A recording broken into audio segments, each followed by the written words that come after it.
Iran के बाद अगली बारी किसकी है? ये नक्शा देख लीजिए, बार बार देख लीजिए, और मैं इस वीडियो में तफसील से आपको बताऊंगा कि अगली बारी पाकिस्तान की हो सकती है।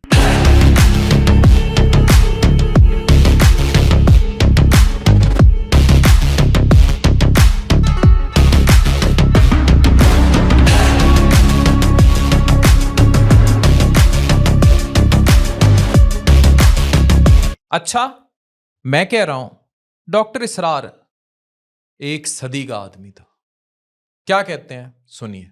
ईरान उनका टारगेट है, टारगेट नंबर 1। चूंकि हुकूमत की सतह पर फंडामेंटलिज्म है और वो आया है एक अवामी इनकलाब के नतीजे में, फिर उनके पास तेल की दौलत है, उसके खिलाफ इकोनॉमिक सैंक्शंस भी हो जाए तो बहरहाल खड़ा हो सकता है, और नक्शा वो दुनिया को दिखा चुका है कि लड़ा दे ममूले को शहबाज। नंबर 2, पाकिस्तान 400 बरस की तजदीदी मसाई का अमीन है, अमानतदार है। दूसरी बात जो उनके लिए एक एतबार से टारगेट नंबर 1 हमें बना रही है, वो हमारा एटॉमिक नो हाउ है, पूरे आलम इस्लाम में और किसी के पास नहीं।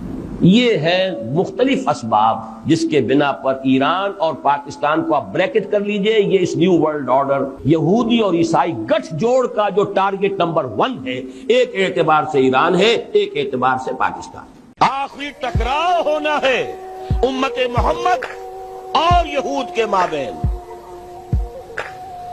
शैतानी कुव्वत का सबसे बड़ा नुमाइंदा यहूदी, वो जो इकबाल ने अशार कहे थे, दुनिया को है फिर मार गए रूहो बदन पेश, तहजीब ने फिर अपने दरिंदों को उभारा, अल्लाह को पामर दिए मोमिन पे भरोसा, इब्लीस को यूरोप की मशीनों का सहारा। वीडियो आपने देख ली। ईरान की सरहद उर्दन से मिलती है, उर्दन की सरहद शाम से, शाम की सरहद इराक से, और इराक की सरहद ईरान से जा मिलती है, और ईरान के साथ पाकिस्तान की सरहद मिलती है। यह नक्शा फिर देख लीजिए। अब जरा तारीख के सफात पलटते हैं तो मालूम होता है कि जब किंग हुसैन के साथ उर्दन का इसराइल से अमन मुआहदा होता है तो इसराइल बराह रास्त शाम की सरहद तक पहुंच जाता है और मोसाद वहां सरगर्म अमल हो जाता है। शाम में हाफिजुल असद रुकावट बनता है, चुनाचा वहां 14 साल और 3 माह तक खाना जंगी का माहौल पैदा किया जाता है। इस दौरान शाम का फिजाइया और फौज मुकम्मल तौर पर तबाह कर दी जाती है, मुल्क कर्ज में डूब जाता है, भाई भाई का गला काटता है, और आखिर में उसके बेटे से होती होती असद रजीम तबाह हो जाती है। इक्तदार पर शाम में उसी को बिठाया जाता है जिससे ट्रंप मिला, अल जुलानी, जो कभी इनके लिए बहुत बड़ा दुश्मन था, आज इनका दोस्त है, यानी इनका पपेट था। इस हालत में कब्जा करता है कि इसराइली जंगी त्यारे जब चाहें शाम की ईंट से ईंट बजा देते हैं, गोलान की पहाड़ियों पर कब्जा करते हैं, तबाही दर तबाही मचाते हैं, और अहले शाम सिर्फ बेबसी की आहें भरने पर मजबूर होते हैं।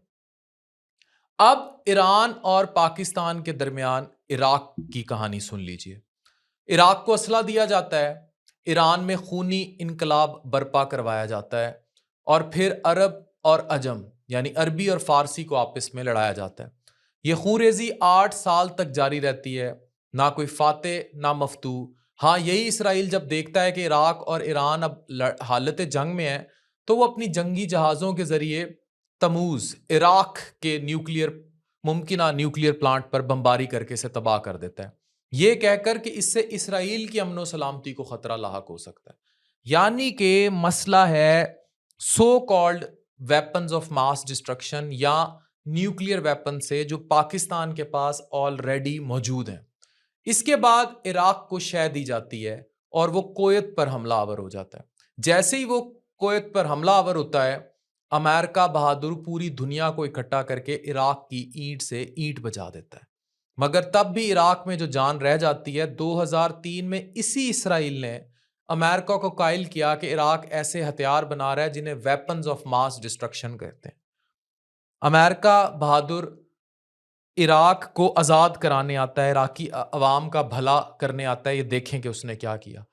जगह जगह इदारों में जासूसी के लोग मामूर हो जाते हैं, इराक पर तबाहकुन हमला होता है, भाई भाई का गला काट देता है, इराक की फौज और फिजाइया मुकम्मल तौर पर तबाह कर दी जाती है, सोने के ज़खायर लूटे जाते हैं।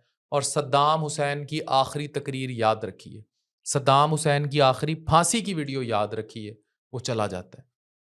अब पाकिस्तान और इसराइल के दरमियान सिर्फ ईरान बचा है या रह जाता है।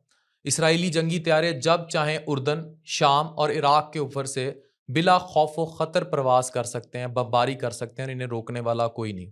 और यही वो मुल्क हैं जो ईरान के इसराइल की तरफ बढ़ते मिसाइल गिराते चले गए। फिर 12 जून 2025 का वो लम्हा आता है जब बगैर किसी पेशगी वजह के इसराइल ईरान के एटमी मराकज़ पर बमबारी कर देता है। क्यों भाई? ठेकेदार है। ईरान के अहम जर्नैलों और साइंसदानों को इनको बच्चों के सामने खाक व खून में नहला दिया जाता है। धमकी दी जाती है कि हमले इस वक्त तक जारी रहेंगे जब तक ईरान का एटमी प्रोग्राम मुकम्मल तौर पर नीस्त व नाबूद नहीं कर दिया जाता, क्योंकि इससे इसराइल को खतरा लाहक हो सकता है। इसराइल का वजीर दिफा धमकी देता है कि अगर ईरान ने जवाबी दिफा का हक इस्तेमाल किया तो तेहरान को जलाकर राख कर देंगे। ये हमले और जवाबी हमले जारी रहते हैं और अब अमेरिका भी इस जंग में कूद पड़ा है। अब खुदा न खास्ता तेहरान को खाली कर दो, अमेरिकन सदर ट्वीट करता है। अब अगर ईरान भी इसी अंजाम से दोचार होता है जिससे शाम और इराक हुए, तो बचा कौन? अब कोई रुकावट नहीं रही, आपके पड़ोस में इसराइल आकर बैठ गया। और अब इस पर दूसरी तरफ भारत है जो कि चाहता है कि भारत एक हो, एक ही हिंदुस्तान हो, मोदी का हिंदुस्तान। और मोदी पहले ही नेतन्याहू का यार है, वो इनको अड्डे भी देगा, सारा कुछ देगा। आज अमेरिकन सदर एक ट्वीट करेगा कि पाकिस्तान का न्यूक्लियर प्रोग्राम जो है वो दुनिया भर के लिए खतरा है, स्पेशली इसराइल के लिए। तो इस न्यूक्लियर प्रोग्राम को ख़त्म कर दिया जाए। जब इसको ख़त्म करने की बात की जाएगी, आप कहेंगे हम नहीं ख़त्म करते, तो इसराइल किसी भी दिन आपको बगैर पेशगी वार्निंग के आएगा, पाकिस्तान की सरहदों पे उड़ेगा, ईरान से उड़ेगा और हर तरफ आपके ऊपर त्यारे उड़े होंगे जो बमबारी कर रहे होंगे और नीचे आपके बच्चे होंगे। तो अगर आपको डॉक्टर इसरार की बात समझ नहीं आती, मेरी बात समझ नहीं आती, ये तज्जिया जो मैंने आपको सारा किया ये हामिद मीर साहब ने लिखा था, अगर आपको ये सारी बातें नहीं समझ आ रही, तालीम इल्म में नज़र नहीं आ रही, और जो प्रॉक्सीज पाकिस्तान के अंदर एक्टिव हैं और जो फ़िरका वारियत है, लसानियत है, सुबाइयत है, तो लड़ते रहिए। इसराइल पहुंच गया है, आपके दरवाजे खटखटा रहा है। ये अगले 5 या 10 साल की गेम है, बहुत ज़्यादा हुई तो 50 साल, अगर अल्लाह ने आपकी रस्सी और दराज कर दी तो शायद 100 साल। लेकिन ये बात याद रखिए कि अगर इसी तरह हालात जारी रहे तो तुम्हारी दास्तान तक ना होगी दास्तानों में। ये समझना होगा। अगर आज आपको ये बातें समझ आ जाती हैं तो ख़ुद को जोड़ लीजिए ला इलाहा इल्लल्लाह मुहम्मदुर रसूलुल्लाह से और बन जाइए सच्चे पक्के मुसलमान। और पाकिस्तान से मोहब्बत कीजिए, छोड़िए करप्शन, 2 नंबरियाँ, आपस में लूट खसूट, मारा मारी, फ़िरका वारियत, लसानियत, सुबाइयत और ये सियासी इंतशार। और अगर नहीं बाज आना तो लड़ते रहिए और इंतज़ार कीजिए उनके त्यारों का, आ रहे हैं वो। Thank you very much. Doctor Afan Qaiser signing of.